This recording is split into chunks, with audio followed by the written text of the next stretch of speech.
tell us about yourselves, guys, for those that don't know. My name is Stevo Timothy. I am a professional Ludramon.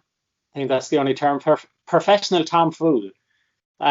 People might know me from the Farmer Michael sketches where I play the bumbling, racist, homophobic, always confused but always right idiot.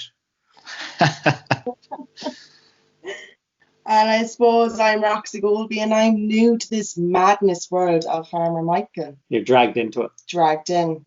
Kicking and screaming. Forcibly. Yeah, I just kidnapped her off the street and I said, do funny things. And she went, yes, sir. And that was it. I don't think Do you have any experience in that kind of thing, Roxy? None whatsoever. Done stage work, but not this kind of stage work. It was dancing, not comedy. So I done 3 years of jazz and 7 of tap. Oh my God, we match. Yeah. See, it was meant to be. I was on Broadway and everything. Oh, I totally believe it. Yeah. Cats, yeah? Or what? No, I prefer dogs. You idiot. So with the two of you mixed together, then it's a fine mix. Yeah. Perfect. Yeah. And how's the videos going for you, reception-wise and all that? Good. The last while we've been trying kind of new stuff and mixing it up a bit just to kind of, I don't know, test the waters, I suppose. So people have been a bit up and down with that, but what can you do? You can't, You can't please everyone. Yeah. You have to try new things and you have to see what people like because you can only test by doing. You know what I mean? So exactly. Well, the way to know, we're not going to get a fucking research company to do targeted analysis for us. You know what I mean? You have to put it out and see what sticks. And how did you get into comedy? Me, accidentally. I done a sketch with my brother. It's actually, strangely enough, today is the 6-year anniversary of first ever sketch that I done with my brother in a car in Ayers Square. So that was the first ever sketch, and he was called Farmer Martin at the time. And so that kind of, it grew from there then, and I just started I done the Conor McGregor call out and a few things like that, and they just kind of went viral then from a very early stage. So it was kind of like, okay, people like this. At the beginning, I think people didn't know whether he was real or not, which I loved. They thought it was an actual fella in a car and someone recording him, and just kind of half secret recording. They didn't really know. And then they started to get the gist of it. And then I suppose after a while we broke out of Ireland and reached England and America and Australia and stuff. And that's when we kind of boom, then we realized, we can tour the UK, and it was crazy. Something out of it. Yeah, it was crazy and scary. So it was pure accidental. So when you're driving around Galway now, I'm sure people would notice you. They'd expect you probably to be in character 24/7. Yeah, sometimes they get upset if I'm not actually Farmer Michael. Yeah. They still can't distinguish that I'm not him. Well, in fairness, it's hard not to notice you with the car anyway. Yeah, and the clothes and the hair and the beard. Sticks out. Yeah. But it's weird. It's weird. Most people are nice though. They just come over for a picture or whatever. They don't. I don't think I realised how noticeable he was until the second night that we met to run through sketches. And we were going through McDonald's drive-through to get a coffee. And there was a car coming out the other way, and we were kind of stuck out the side. There's traffic coming out and traffic coming in, and these girls just looked over and started screaming. And I was just like, what have I got myself into? Is this? Because I just didn't understand how big this was. Oh, yeah. So, it was so weird. See, it's funny, but if I was out of the car with those people, I'd want to leave straight away. I'd get very panicky and I wouldn't want to be there. But it's after a while you get a sixth sense for it. I'd be saying to Roxy, this fella's going to ask for a picture now, or this fella's coming over to the car. I can see him talking about me. Who? What? And I go, your man, look, he's going to look around in a minute because the girlfriend's telling him. And he turns around. You get this. And when people kind of come around the car and you can see them in the rear view and they know that they're going to ask me for a pic, but they're trying to build up confidence. And I'm just there feeling really panicky going, just please ask me for the photo. And because I feel because I suffer from panic disorder. So it's kind of just ask me for the photo, please. It's just, it's odd. It's strange. You never get used to it.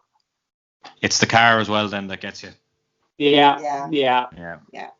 I should drive Lancia Delta or something. It wouldn't be you though. Yeah, I know. See, the car is kind of half the thing as well with the clothes as well. It's all part of the kind of brand and the image and the whole thing. It's like when you're on about that you want to shave your beard. You cannot get rid of your beard. Yeah, I know. Yeah, it's glued It's to me your now. brand. Yeah, it's just part and parcel, I suppose. And it's weird as well, like when you think about it, that I started off like Michael is meant to be a 68-year-old traditional Irish farmer, but I managed to sell the character while having a man bun and wearing flashy shirts and dicky bows and blazers, and people still bought it. So I found that the most surprising thing, I think. Yeah. I think they just think it's funny, like, so once it's making people laugh, they'll go with it. Well, that's it, isn't it? You know what I mean? That's all we're doing at the end of the day, is trying to bring a bit of joy to people, make them forget their worries for a while, you know. And if you do that, then job done, you know. On the flip side of it then, because it's 2020 and everyone is offended by anything, I'm sure you've had countless stories of people fucking abusing you probably online and everything over sketches. Oh, daily. It's a regular occurrence. Online you can kind of deal with it unless it's very specific threats. Like I've had, you know, targeted. My brother's been targeted and he suffers from a learning disability, and he was targeted. Fake Twitter set up and things like that, and they were sending messages to my Twitter account and tagging pictures of vegetables and stuff, and that, like, obviously that's the lowest of the low, you know what I mean? Target me for what I do, don't target my brother learning disability, like, you know. Only for their benefit they didn't live in Galway, because I would be literally driving through their front door, because when it comes to Jamie, I would go to prison, and I have near that time, you know, and I wouldn't be ashamed of that. If I do whatever a few years for defending my brother's honour, then so be it. You know, I'm not afraid of that. And if it comes to that, and it's sad that it should have to come to that, you know what I mean? And like online, you can deal with it. In person, it's kind of a bit harder, because people drive by shouting shit or boring shit. Like I might have Jamie in the car with me, you know, and it's kind of like, did you feel the need to do that? What did you gain out of that? You know, it's sad, really. You know what I mean? So. Yeah. But the majority of the experience, I'd imagine, is positive anyway. Oh, the vast, yeah. It's always a few. It's always a certain amount of bi-racer types from out the east side of Galway. You know, it's nearly primarily them. Yeah. You know, every other group, fine. It's nearly always them. It's the same crowd that seem to drive the same certain cars. They go to the car meetups. It's all them people. I don't know what their issue is, but obviously I don't like them, so they can go fuck themselves. Are they jealous of your car? Maybe that's it. I don't think so, because one of them started shouting at me one night, how much are you paying back that a week or something, as if I got higher purchase or something. And it's like, no, I do videos online. That's why you knew me enough to harass me. That's how I have the car. Like, what's the issue? And then his friend threatened to drag me out of the car and batter me. So that was nice. So, oh, Jesus. On a more positive note. Yeah, go on. Yeah, you were doing a good few live shows before all this pandemic and everything kicked in. How were they going for you? Brilliant. Our last one was in the town hall in Galway, and that was March 6th. So that was the last one, and I probably won't get to see one maybe until that time next year. So it'll be a year without doing them. So our tour was cancelled midway through, really, and we done so many shows in Liverpool and Manchester and Glasgow, Edinburgh, Southport Comedy Festival, first act in it to sell out 2 back-to-back shows. We done London, Birmingham, Sheffield, Nottingham, Swansea, just every place, and it's been packed, and it's scary. It's scary, but cool. You know, is Roxy going to be jumping on board the live shows then as well? Yeah, I am indeed. She's getting dragged into it. How do you feel about that? Dragged into another thing. I mean, get ready for dogs abuse. Dogs abuse you'll be getting. I'm actually looking forward to it. But it's not from me, so you know that it'll be all good. Because it's Michael, you know what I mean? It's from Michael. Yeah. You get used to it. It's from Michael. Yeah. It is. Not from your child. No. No, I am. I'm really looking forward to it now, to be fair. Do you find... I love how I farmer on the back of my car. The farmer on the back of my car. Sorry, do I find... It's product placement there for you. Yeah. Yeah. Would you find like that the live things will be a lot harder than the online videos, or what do you think? You'd have experience, Stevo. What do you think? I think, yeah, it would be. It would be a bit harder, but sure. It will be for you at the beginning. At the beginning, yeah. For me, doing the live show now is so easy because I know what I'm doing and I know the backup set when shit goes wrong. See, I don't know what I'm expecting yet. And I'm good at that. I'm still waiting to hear what I'm meant to expect. You know, Yeah, I'm still yeah. meant to go through a script thing Yeah. and all this kind of But crap. once you get comfortable with it, you'll be away with it. Oh, yeah, sure. You're just there to try and stop me, basically. And so it's like basically a daily thing anyway. you throw up the tennis balls and I slap. Yeah. Yeah. It's just like a normal day-to-day thing anyway, just on Yeah. stage. And like there's always, like, obviously not two shows will be the same because there's bits where I'll just, you know, ad lib and fly off the handle, and then backstage you'll be like, what was that I said again? That was brilliant. That'll work. Keep that for the next show. Yeah. So we've continuously improved by just doing live shows. And there's no way to gauge, like a lot of comedians, they'll do a limited show to like 20 people to try out new material. That you will never know if that works. You're better off to try that in front of 500 people in Liverpool. If it fails, make a joke about that it failed. You know, like I'll go, well, you can tell Roxy wrote that one. You know, you turn it into a joke. Yeah. Make it a joke itself. You make the failure of a joke a joke. So, you know, so it'll work either way. Would you think about doing any of those online gigs? No, because you can't, unless you could see and hear all the people, then it's dead for comedy. You can't gauge the reaction. You can't time when to come in again. You don't know how long to wait for laughter because you don't know if they're laughing or not. So you could be there like a tit waiting 5 seconds, give them 5, and they're waiting. 5 seconds of silence is dead in comedy. It's like you'd know from what you do. Radio silence is the utter killer. So you know, it's just it wouldn't really work like. Yeah, I think I've seen a few people online doing that kind of thing, but I wouldn't envy it at all. If you could see the people. Yeah, you know, but even still, with with shit broadband in Ireland and people maybe lagging and everything, I don't know. Yeah. Latency and all that jazz, you'd be like, you know, you'd be into the joke and they're still laughing. Yeah. What's the crack with your Everton book anyway? I've seen a bit online about it.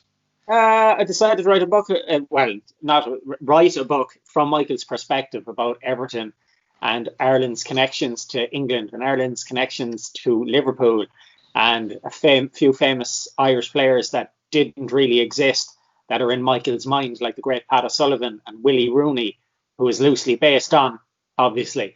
And so I made up fake histories of them fleeing the Civil War in Mayo and landed in the boat in Liverpool. And it's basically an exploration of Ireland's kind of links to Britain. And there's a bit of socialism and a bit of wanting Everton to form a breakaway republic free from the shackles of the Coppite Empire, which they'll do by waging a guerrilla war. So it's almost a microcosm mirror of the North, right? In an Evertonian freedom Republican group. So it's kind of tongue in cheek, but people said they liked it and people said it was funny, and I was laughing reading a few bits of it. So you know, I enjoyed writing it and I thought it was good crack. And yeah, so we had to get that, and it's going well, and we're absolutely delighted. I never thought I'd have a book. You know, it's strange. Like, did anyone in the club see it? Richard Kenyon, the head of marketing in Everton, we would have had to run it by him because we couldn't use the crest otherwise, and we had to have a crest that was not infringing on their copyright and stuff like that. So he's aware of it, and I'm not sure about the players, but I know Wayne Rooney's seen our sketches. Seamus Coleman sees them because he WhatsApps me regularly. They used to actually mock Wayne Rooney with our sketches. So I found that great. Like, and the first time I was over there, we went to meet the players, and like, it was so weird because like Seamus Coleman was there, Michael, and he called me over, and like, it's just weird to be recognized, you know, to go over there and be recognized by them people, you know. And it was like, oh my God, this is the life. This is like, in Liverpool, it's a different world for what I do. You know what I mean? It's a completely different world. And even if they hate what you do and don't like your videos, they'll still congratulate you. which they'd never do in Ireland. If they don't like your character, well, they confuse character with the person. But if they don't like you or what you do, they hate you as a person. Whereas in Liverpool, it was kind of different. People were like coming over, I hate your shit, but fair play to you. So, but that's nice. You know what I mean? At Yeah. least they're being honest and they don't like it, but fair play to you for doing it. You don't get that here. Here, it's just like they either like it or they hate you. And there's They begrudge you even. Yeah. So you're an ambassador for the Irish Wheelchair Association as well, I see. I am, yeah, because I'm a proud cripple.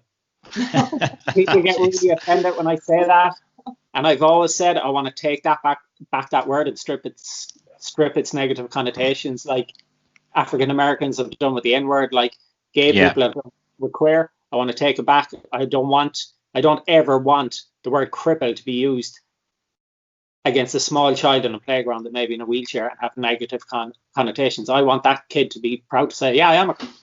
Because then the kids can't against them because they know it won't work. I seen you say it on the Virgin Media. I was looking at an interview there the other day on YouTube, and I think the presenter was pretty shocked when you said it. Yeah, I know. It's become this, like, I do a joke on stage where I go like, oh, now because political correctness, I can't say the C word anymore, and the crowd are like, blah blah blah, and I go, yeah, I can't say cunt and cripple. So they obviously think it's the C word, but cripple, like, I say cunt on stage and people kind of laugh. I say cripple on stage and people go, oh, It's almost like, but I'm saying it. I am one technically. And I can also use the word spastic because I suffer from spasms, but that's even worse again. And people go like, oh, Jesus, he didn't say that. And they're like, I did. I am, I am what I am. I can't change it, so strip it of its negativity. Yeah, that's good. And how did you become involved as an ambassador with the Wheelchair Association? Or kind of accidentally, like everything else in my life, including my accident. That was accidental. But I think in the early days they asked me to share something about some fundraiser because obviously their funding has just dried up because they can't go collecting, and people can't attend the day centres. They can't be transporting people what they do for about 300,000 people across Ireland. I think we're the largest minority nearly in Ireland. No day services for people as well. Yeah. And people, some older people, like they mightn't have anyone coming to them. The day services, all they look forward to, a cup of tea, biscuit, chat with someone coming in doing whatever, guitar lessons or flower arranging with them. And I just said to them, like, you know what I'll do? I'll do one better. I'll do a fundraiser myself and see what I come up with. So then I was thinking I was going to do like, I don't know, 2.5 kilometers maybe on my exercise bike or something, and then I increased that to 5, and then I thought, no, I'll do it on an actual bicycle outside. I'll try my best to get back cycling, get on a bike, and if people are going to spend money, well, the least I can do is put everything into it. And then the track is just across the road, and I was looking at it every day, and I was like, Jesus, 6 laps of that is going to be a long time. It's going to be hard. And then I realized that that's only a 400-meter track, so I'd have to go around it 12.5 times. And I literally nearly shat myself out because, like, when you look down at a 400-meter track from here now where I am, and I can see it, and it's massive. And when I was thinking, what did I sign up for? I have to go around that humongous thing 12.5 times. And, like, it was pretty tense and intense, all the training. And thanks to Derek Hurley for whooping my ass, I think, and getting me moving and getting me going. And he was fully behind me, obviously. Like, he was bit apprehensive at the start, and I was there, just Derek, trust me, I know what my body can take. I've been 15 years like this, we'll get there, you know what I mean? And even down on the track, I think the furthest we got was 7 laps, and I was absolutely wrecked. And then on the day though, there was so many people there and so many people cheering, and Jamie was there cheering, and it was kind of that got me over the line. That gave me that kind of extra bit of kick I needed.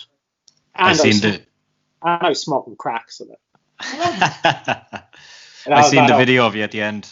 Just thank you. Yeah, it was when the motorbikes came around and came up behind me on the last lap. I was like, oh Jesus, no, stop, oh, stop, lads, you're gonna make me cry.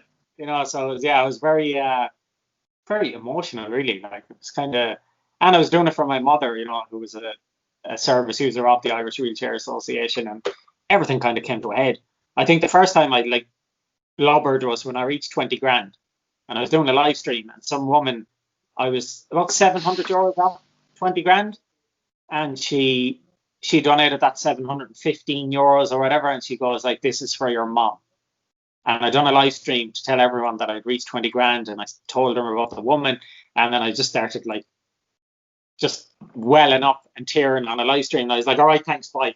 I was just like, because it was just, I kind of that thing, that fucker would be proud of me. You know what I mean? Even though she'd probably say I'm a mad lunatic. You know what I mean? But yeah, it was. That was really good. Thank you. You have a big documentary coming out anyway. I've been seeing you posting about it. I do, yeah. I think it's January it's going to be coming out. I have to see the final cut, I think, this week at some stage. So it's basically about the crash and kind of how I overcame guilt and my injuries and I suppose the negative spiral I was in to end up doing what I do now. So that's what it's kind of about. But it's more so about the crash and my interaction with people that were associated with the crash and things like that. So it's kind of around that, and basically it's a warning not to drink drive. Yeah, it's very serious documentary, obviously. Oh yeah, there's no real humor in it or anything. There might be an odd snippet of a clip from YouTube from the videos just to kind of give them a feel for what I do, but it's completely and utterly serious. Like, so yeah, it's more of a like, don't ever. Yeah. If you can stop one person like doing what I did, then it's succeeded, or even to make people think or talk about it. I know I'm going to get a lot of flack for doing it. I understood that when I signed up for it, but look, if that's what it takes, then that's what it takes. And how long is it going to be? Do you know? I think it's 50 minutes, I think. I'm not actually sure. I think it's about 50 minutes. I think so, yeah. But it'll be on TG Carr, I think, in January. So. Yeah. You looking forward to it coming out?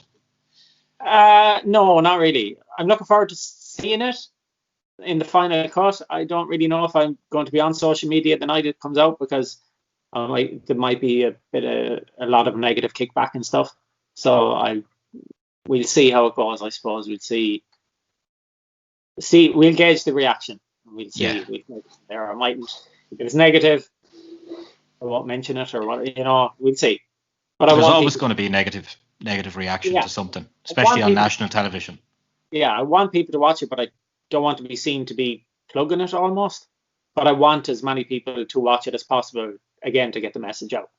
Yeah. So there will be, as I said, negative kickback. But look, that's life. That's entertainment. That's media. Yeah. So what does the future hold for you guys anyway? Just plenty more devilment. Yeah. Basically, plenty more sketches. Hopefully, as soon as we can get touring again, we'll be doing that. Yeah. And probably going to do another charity event. Yeah. In the near future. And that will be something with Everton. So that'll be, I haven't really fleshed it out yet, but it'll be something got to do with Everton and raising money for mental health and stuff. So, as I'd done the Irish Wheelchair Association thing, and so many people from Britain donated, like Gary Lineker and Freddie Flintoff and all these, like Seamus Cohen, all these superstars, really. So I want to do something now. And there was a load of Liverpudlians that donated. They donated, I'd say, half the money.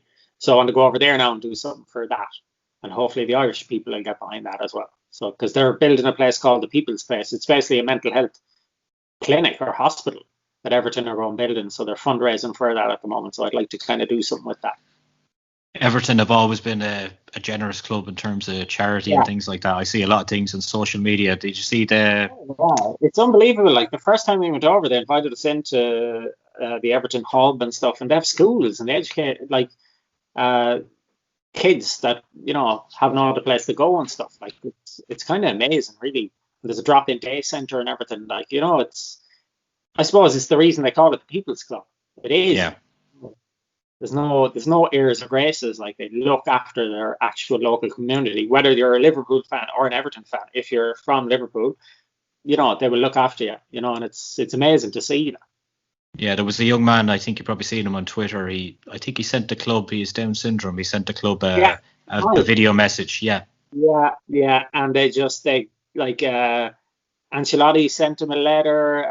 The Richarlison sent him a message, I think, and it's brilliant. Like things like that are just like, you go, well done, and like the amount of support he got and the nice comments, and obviously there's probably going to be one or two negative ones, and you'd love to kill them, but to put himself out there and feel that love is just amazing for him, and imagine how good it makes him feel. Yeah. I had a look through the comments and I didn't find any negative ones because you're always kind of looking out just to see. But I didn't see any negative reaction to that at all, which I thought was great. Oh, I'd prefer that, yeah. I'd love to actually meet him because he seems like he'd be great crack. I wonder if he's seen your videos. I'd like to hope so. I'd say he probably did. At some stage, you must have come across them. So I'm sure your paths might cross at some stage. Yeah. Oh, I'd love to get him in a sketch. It'd be brilliant. I'd love to get him in a sketch. I might actually get in contact with him for the next time we're going over to Liverpool and get him in the car and do a sketch. I think it'd be. Is he from Liverpool? I'm not sure. Yeah. I don't know. I'm not actually sure, to be honest. Yeah. I'd have to check that up. That would make sense, wouldn't it? To know where he's from. Yeah. You could drive. You could drive to him anyway. Yeah, I'd be in Liverpool, and he's like, "No, I live in London." I'd go, "Oh shit!" I've driven from London to Liverpool before, anyway, so I've done it a few times. London to what's the top? Holyhead. Jesus, yeah. Yeah, in one sitting from Liverpool to London to Holyhead, from Holyhead to Dublin to Galway. So it's a lot of driving. Trying to keep my eyes open without dying. So yeah. I slept on the ferry, so it was good. That's brilliant. Thanks a lot, guys, for your time anyway. Thank you for having us. I appreciate it big time. And I will catch you. No, not at all. I'm going to catch you in the flesh when everything gets back to normal and all this corona bullshit's over. Absolutely, man. Cheers, lads. Thank you so much. Thanks. Bye-bye.